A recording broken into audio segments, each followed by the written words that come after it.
कृष्ण को श्राप से बचाने के लिए सुदामा ने खुद एक गरीबी से भरा जीवन चुना। पढ़े है पूरी कथा।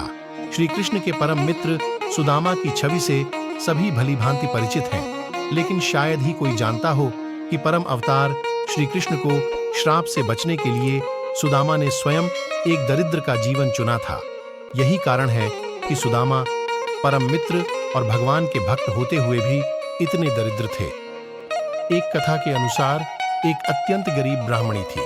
वह पूरी तरह भिक्षा मांगकर रहती थी, लेकिन दुर्भाग्य से एक समय ऐसा भी आया जब उसे 5 दिनों तक भिक्षा नहीं मिली। 5 दिन वह भगवान को याद करके सोती थी।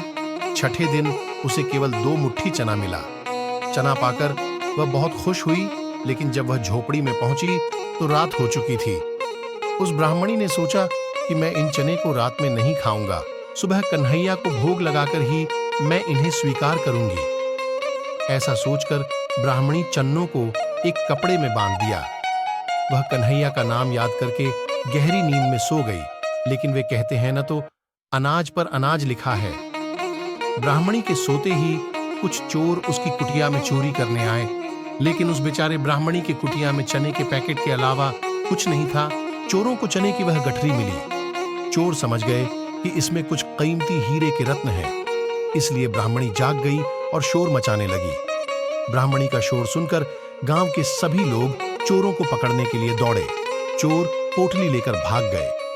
पकड़े जाने के डर से सभी चोर संदीपन मुनि के आश्रम में छिप गए, जहां सुदामा और भगवान श्री कृष्ण की शिक्षा हुई थी। तब गुरु माता को लगा कि कोई आश्रम के अंदर आ गया है। गुरु माता देखने के लिए आगे बढ़ी। चोर को लगा कोई आ रहा है। चोर डर गए और आश्रम से भागने लगे। भागते भागते चोरों से वो चने से भरे गट्ठर वहीं गिर गए के और सभी चोर भाग निकले। दूसरी ओर वह ब्राह्मणी भूख से परेशान थी। जब ब्राह्मणी को पता चला कि चोरों ने उसके चने का बंडल छीन लिया है, उसने दुखी मन से श्राप दिया कि बेचारी असहाय का चना जो भी खाएगा वह दरिद्र हो जाएगा।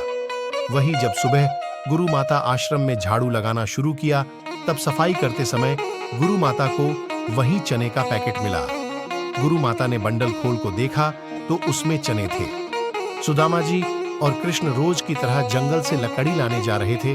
तभी गुरु माता ने उन्हें वही चने का पैकेट दिया और कहा कि भूख लगने पर दोनों इसे खा लेना। फिर जैसे ही सुदामा जी ने चने की गठरी ली, उन्हें सारा रहस्य समझ में आ गया। सुदामा ने सोचा कि अगर श्री कृष्ण ने इस चने को स्वीकार कर लिया तो पूरी सृष्टि गरीब और गरीब हो जाएगी। यही सोचकर उन्होंने ये सारे चने की मुर्गियां खुद खा ली और उस गरीब ब्राह्मणी का श्राप अपने ऊपर ले लिया। लेकिन उन्होंने अपने मित्र श्री कृष्ण को चने का एक दाना भी नहीं दिया। पवित्रता से बचने के लिए खुद सुदामा ने अपना पूरा जीवन गरीबी में बिताया। और दोस्तों, आपको पता ही होगा कि जब सुदाम द्वारका गए तो भगवान कृष्ण ने चुपके से उनकी कुटिया को अपने जैसे महल में बदल दिया था। लेकिन सुदामा उस महल में कभी नहीं गए।